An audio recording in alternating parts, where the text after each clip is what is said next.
우리 오바댜서를 명절 그 기간 동안 읽읍시다 그랬는데 그때 저는 그동안에 사실 이 짧은 성경인지라 덜 관심했다고 할까요? 이런 반성도 하면서 구절 구절에서 그 영감을 누릴 수가 있었습니다. 그것을 잠시 좀 같이 나누려고 하는데요. 오늘 저희들이 읽은 단락은 에돔을 향한 하나님의 심판이 온전히 이루어지고 반면에 이스라엘이 원수가 멸망하는 가운데서 이스라엘이 누리게 되는 어떤 회복과 평강에 대해서 말씀을 하고 있습니다. 특히 마지막 절 구원받은 자들이 시온산에 올라와서 에서의 산을 심판하리니 나라가 여호와께 속하리라 하고 말씀하십니다. 야곱이 누렸던 그 복된 역사 우리가 알고 있잖아요. 그런데 이 일은 에서에게는 심한 좌절을 안겼을 것입니다. 그러나 야곱을 잇는 나라가 이방에 의해 꺾이고 부서지고 또 해체될 때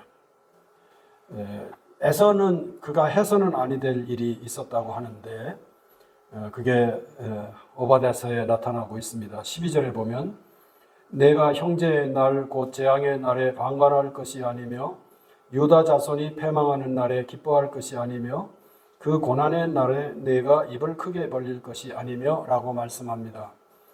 또 앞에 3절에 보면 너의 마음의 교만이 너를 속였도다.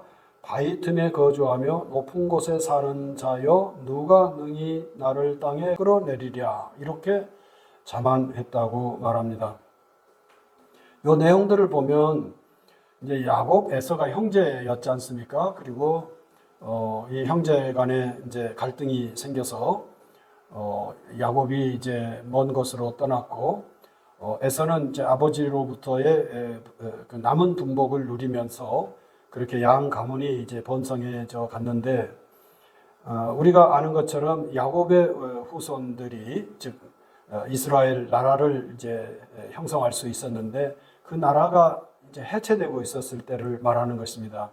그거를 성경은 세 가지 표현을 해요. 재앙의 날이고 패망하는 날이고 고난의 날이라 이렇게 말합니다. 이렇게 형제 나라인 이스라엘이 고난을 당할 때 에서는 아주 고소하다고 생각을 했던 것 같습니다. 방관했던 것 같습니다. 그리고 3절에 의하면은 형제인 야곱은 망할지라도 나는 바위 틈에 있는데 누가 나를 끌어내리겠는가 그렇게 아주 자만하면서 지냈다 이렇게 이제 지적합니다. 이렇게 교만했던 에돔을 하나님께서 심판하신다라고 하는 것이 오바댜서의 주된 내용인 것을 우리가 잘 압니다. 사실 성경은 에돔의 파멸, 에돔의 패망의 원인을 이렇게 교만이라고 말을 하는데요.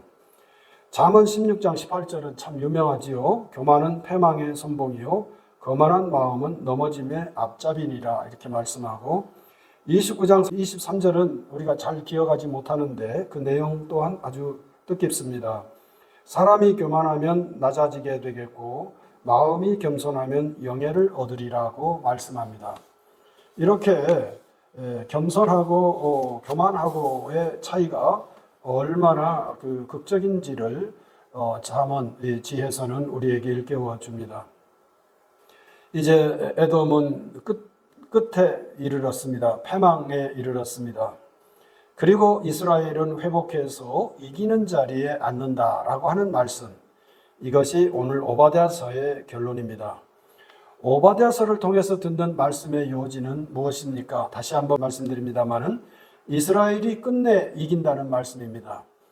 그런데 어떻게 이기느냐 하는 것입니다. 어떻게 이기는가 하니까 적이 무너지고 상대방이 주저앉음으로써 내가 승리하게 된다는 이야기입니다. 과연 그러할 것입니다. 우리가 세상에 살아가면서 이기는 길이 있을 것입니다. 근데 이기는 길은 구약 성경대로 말한다면 오늘 오바댜서를 통해서 본다면 아주 간단합니다. 내가 이기는 길은 상대방이 지면 되는 것입니다. 그렇잖아요. 내가 높아지는 것은 상대방이 낮아지면 돼요. 패망하면 나는 저절로 높아지겠습니다. 저는 이 오바댜서의 끝절을 보면서 성경 전체, 특히 구약 성경 전체를 생각하게 되더라고요. 구약 성경 전체에서 들려오는 메시지는 무엇일까라고 한다면 내가 이기는 방법과 관련해서 하시는 말씀이 아마 주된 것이 아닐까, 그런 관점에서 보면 그렇게 느껴집니다. 내가 승리하도록 혹은 이스라엘이 승리하도록 하나님께서 복을 주시고 이끌어 가신다. 이것이 구약 성경 전체 내용이라고 할 수가 있겠습니다. 근데 내가 승리하려고 하니까 혹은 이스라엘이 승리하려고 하니까 상대방은 무너져야 돼요. 상대방은 낮아져야 돼요. 상대방은 패망해야 돼요. 내가 이기기 위해서 말입니다. 그리고 하나님께서는 내 편이 되어주시고 혹은 우리 편이 되어주시고 이스라엘의 편이 되어주셔서 상대방을 이기게 누르시고 나로 하여금 혹은 우리로 하여금 이스라엘로 하여금 이기게 하시는 그런 분이시라고 하는 것이 구약 성경의 전체적인 내용이 아닐까 생각하고요. 오바댜서도 여기서 예외가 아니고 한 장으로 된 성경이지만 오히려 이것을 더 선명하게 보여준다고 할 수 있겠습니다.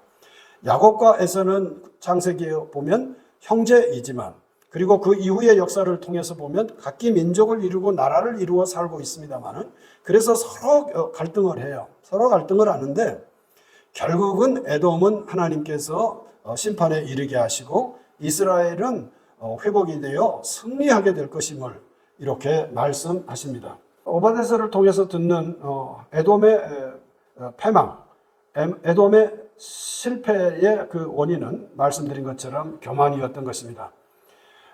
이스라엘이 그 고난을 당하고 있을 때 저들은 희희낙낙하면서 우리는 높은 곳에 있으니까 바위 틈에 있으니까 우리는 안전하리라 이렇게 생각하였지만 에돔의 이런 생각은 여지없이 무너지고 결국에는 이스라엘이 이기는 자리에 서게 되더라는 것입니다. 성도 여러분, 이 에돔과 에서를 통해서 보여주는 이 간단하기까지 한 내용은 우리에게 다음을 생각하게 합니다. 내가 이기려면 상대방이 져야 돼요. 그런데 성경은 그런 길만 말할까? 내가 이기기 위해서 상대방이 이렇게 패망하는, 좌절하는 길이 분명 있는데, 그리고 성경은 하나님의 이름으로 그 길을 분명하게 보여주기는 하는데 과연 이 길만 있는가 할 때 아니, 그렇지 않다는 것입니다. 구약 성경에서는 주된 메시지가 내가 승리하고 이스라엘이 승리할 것이라는 메시지이고 적은 무너지고 이방은 하나님의 복에서 멀어질 것이라고 말씀합니다. 그렇지만 신약 성경으로 넘어가면서 금방 이런 메시지가 조정이 되는 것을 발견하게 됩니다. 세상에는 내가 승리하고 너는 패망하는 길이 분명히 있지만 하나님의 경륜에 의해서 그것만 있는 것이 아니라 나도 살고 너도 사는 길이 있음을 말씀하기 시작합니다. 그게 어떻게 가능할까? 나도 승리하고 상대방도 승리하는 길이 그게 어떻게 가능할까? 우리가 보는 세상은 구약 성경에서 보는 내용이 더 합당하지 않는가? 이렇게 생각하는데 신약 성경은 그것이 상식이 아니라는 거예요. 상식은 아니에요. 상식적으로 내가 살고 너도 살고 이건 상식적으로 불가능해요. 우리 상식에, 삶의 상식에 맞지 않아요. 그런데 이런 상식이 현실이 되는 일이 일어나고 있음을 말씀하는데 그 현실이 되는 결정적인 계기는 바로 예수님이라고 말씀하십니다. 예수님이 아니라면 신약 성경에서도 내가 살고 너는 죽고 이렇게 돼야 되는 것인데 예수님으로 말미암아 나도 살고 너도 산다는 이런 메시지가 가능하다라는 것입니다. 예수님은 자기 자신을 스스로 낮추시고 상대방을 높이시고 그리고 하나님께서는 그 낮아지신 예수님을 지극히 높은 자리로 인도하신다는 것. 이게 신약 성경의 핵심적인 메시지인 것입니다. 마가복음 10장 45절을 저는 좀 좋아하는 편이고 소중히 여기는 편인데요. 누구라도 그럴 것입니다. 인자가 온 것은 섬김을 받으려 함이 아니라 도리어 섬기려 하고 자기 목숨을 많은 사람의 무엇으로? 세 글자. 대속물로 주려 함이라. 이거 말씀하십니다. 예수님께서 이렇게 말씀하시기 때문에, 그리고 이 말씀을 실현하기 위해서 예수님은 세 글자. 무엇을 감당하시죠? 세 글자. 십자가를 감당하십니다. 그렇게 하심으로써 나도 살고 너도 사는 길이 열리게 되는 것입니다. 이런 내용을 빌립보서 2장 6절 이하에서 예수님을 아주 소중하게 높이는 그런 초대교회 성도들의 그 찬미를 이렇게 볼 수가 있습니다. 한쪽이 패망함으로써 내가 승리하는 것이 아니라 함께 승리하는, 영어로는 뭐라 그래요? 이런 걸 영어로 이렇게 많이들 쓰죠. 요즘은 우리가 영어를 잘 아는 것은 아닌데, 근데 사실은 요즘 세대들은 진짜 영어를 잘하대요. 아니, 초등학교 3학년 때부터 영어를 공부하게 해서 그런지 요즘 젊은이들은요, 대한민국 역사상 가장 영어를 잘하는 세대다, 이렇게 말을 하는데 실제 그런 것 같습니다. 그 남성들도 잘하지만은 어떻게 이 언어는 여성들이 그렇게 더 잘하는지 모르겠어요. 여성들은 그 언어 능력이 좀 남성들보다는 좀 탁월한 것 같아요. 이지영 집사님 그렇습니까? 그게 동의하십니까? 동의 안 합니까? 자신이 남성이고요, 영어를 잘하기 때문에 저래요. 미적거리잖아요 지금. 그렇습니다. 저 같으면 얼른 대답할 것 같은데 자신이 영어를 잘하니까 그러세요. 네. 그런데 어쨌든 영어 잘하는 남성들도 있고 청년들도 많고 여성 청년들도 많은 것 같아요. 그렇지만 우리는 영어 잘 못해도 이 단어 많이 써요. 뭐라고요? 윈윈. 우리는요, 나도 살고 나도 승리하고 너도 이기는 윈윈 하는 길이 예수님으로 말미암아 열리더라는 것입니다.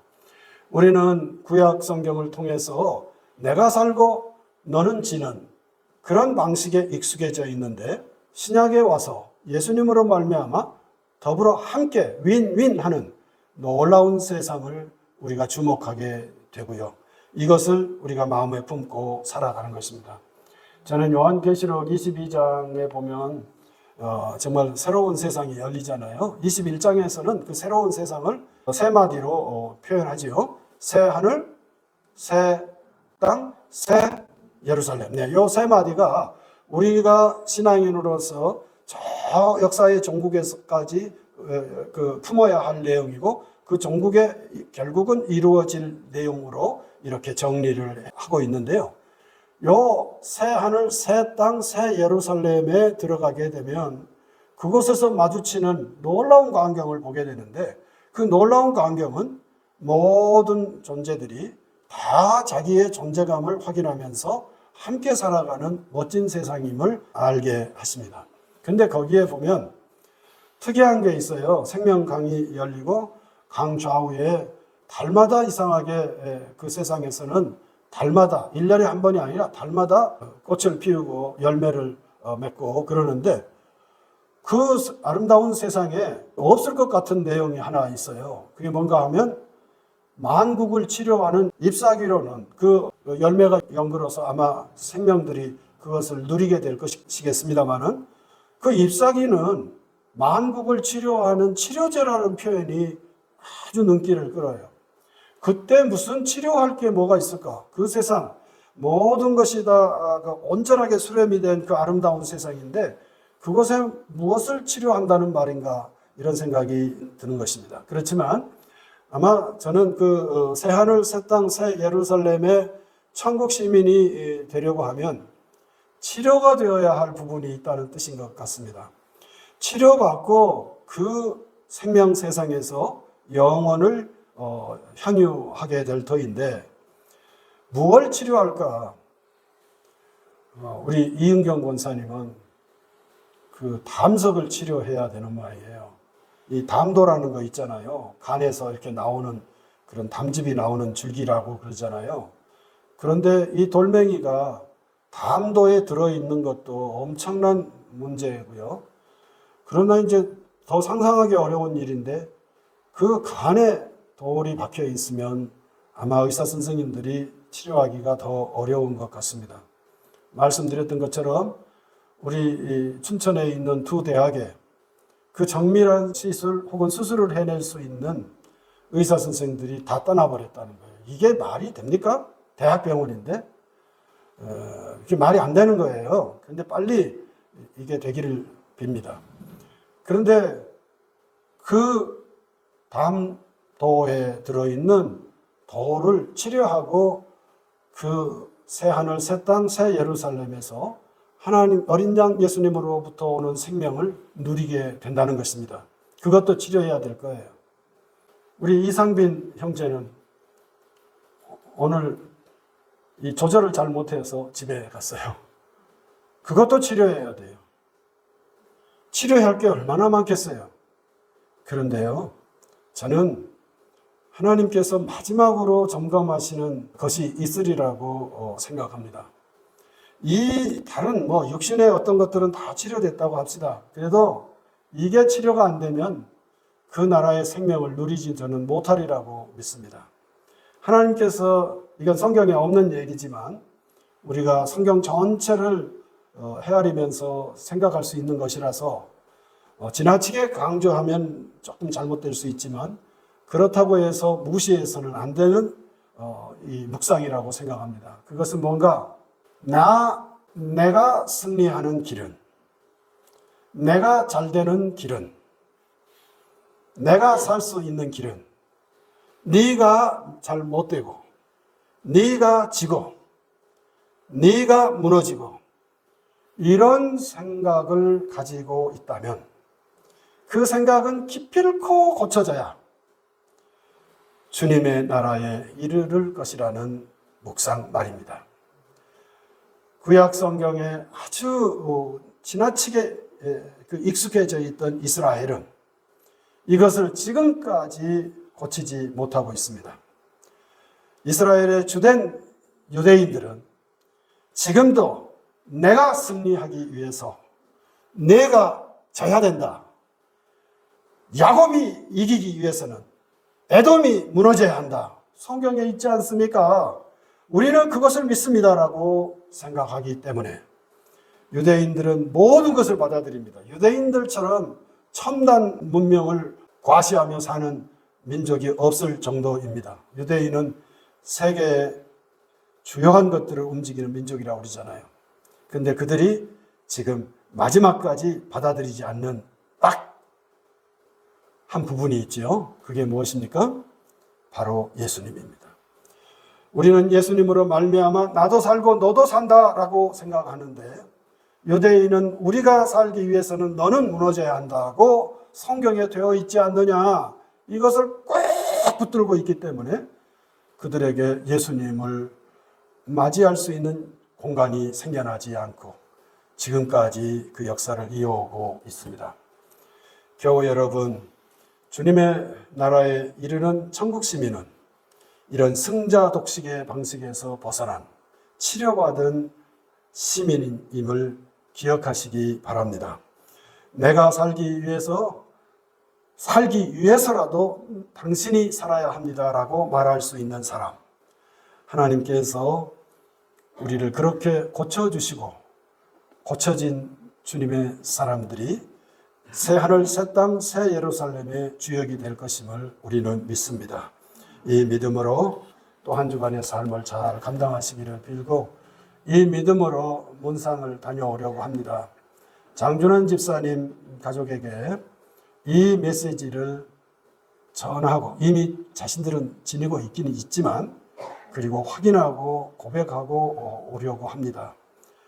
곧 한 3시쯤 저희들이 출발해서 다녀올 때 그 가족이 어르신을 여인 그 공백을 아마 크게 이제 느끼고 있을 터인데 이런 신앙으로 예수님으로 말미암는 이 새로운 질서를 따르는 그런 믿음의 가족이 되기를 이렇게 권유하고 확인하고 그리고 감사하면서 돌아오려고 합니다. 그 가족을 이제 다음 주일에 만나실 때 위로해 주시고 또 품어주시기를 바랍니다. 가실 수 있는 분들은 함께 해주시면 고맙겠습니다. 거룩하신 하나님, 주님을 찬미하나이다. 진실로 주님을 찬미하나이다. 주님께서 열어놓으신 이 새로운 길을 저희들이 힘써갈 수 있도록 인도하시고 성령 하나님 역사해 주셔서 그 마지막 때에 저희들이 잎사귀로 치료되지 않게 하시고 이 땅에서부터 그 잎사귀로 말미암는 치료의 역사가 있게 하셔서 하나님 아버지 여기서부터 이 복된 길을 살아가게 하옵소서. 거룩하신 하나님 장준원 집사님 가족에게 위로의 은혜를 덧입혀 주시고 고인이 되신 권사님 주님의 생명을 누릴 수 있도록 품어주시옵기만을 간절히 기도하고 또 소원하나이다.